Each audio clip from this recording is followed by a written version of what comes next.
यक्ष ने जैसे ही मंदिर में प्रवेश किया, वहां ईश्वर की मूर्ति देखकर उसे एक युक्ति सूझी। यक्ष पहले से ही मूर्तिकला में निपुण था। उसने सोचा कि अगर वो अपनी पत्नी की मूर्ति बनाना शुरू कर दे तो उसका समय बहुत ही आसानी से व्यतीत हो जाएगा। इस तरह यक्ष ने जंगल से थोड़ी थोड़ी मिट्टी लाना शुरू कर दिया और प्रतिदिन वो मिट्टी को गीला करके उसके कंकड़ इत्यादि निकालने लगा। फिर यक्ष ने सूखी घास खोजना शुरू किया।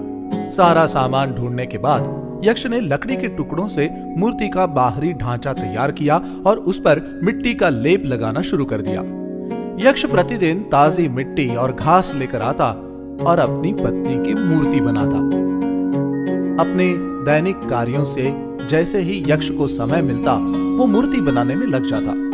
मूर्ति का एक एक अंग बनाते हुए यक्ष एक गीत गुनगुनाता। कलम आज नग्न है, विचार ध्यान मग्न है, लिखूं तो आज क्या लिखूं, कर ही जो कृतघ्न है। समीप है ये द्वीप जो, सौंदर्य से है प्रदीप जो, लिखूं तो आज क्या लिखूं, है सोच बस समीप जो। हरे भरे घने घने, लहर लहर इधर उधर, लिखूं तो आज क्या लिखूं, है भाल तक बिखर बिखर। जो देखते हैं अनुपम हैं बड़े बड़े, लिखूं तो आज क्या लिखूं, हूँ मुग्ध में खड़े खड़े। फिर तीक्ष्ण सी ढलान है, खोहों पर विद्यमान है, लिखूं तो आज क्या लिखूं, ये तेरा स्वाभिमान है। कोमल कमल सम्मुख सरे, नरम नरम भरे भरे, लिखूं तो आज क्या लिखूं, है कर मेरे डरे डरे।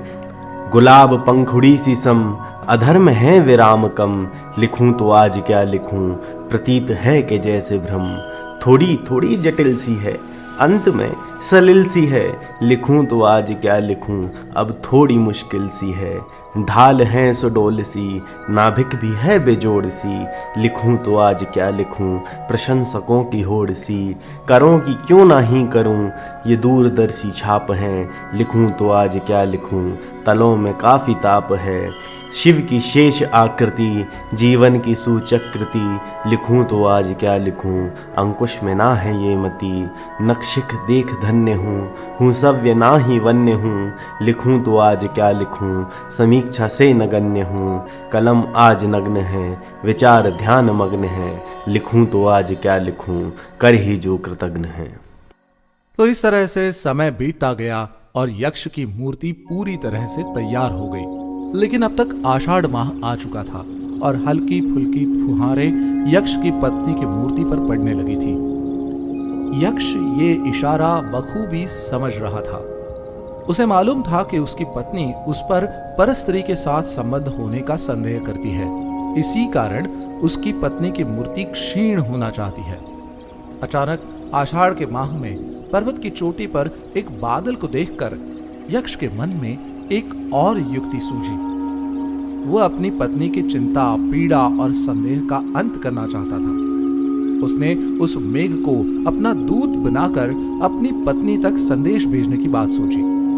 उसने मेघ को प्रसन्न करने के लिए उसका गुणगान करना शुरू कर दिया। हे मेघ, इस संसार, पुष्कर और आवर्तक नामक बादलों के कुल में ही तुम्हारा जन्म हुआ है।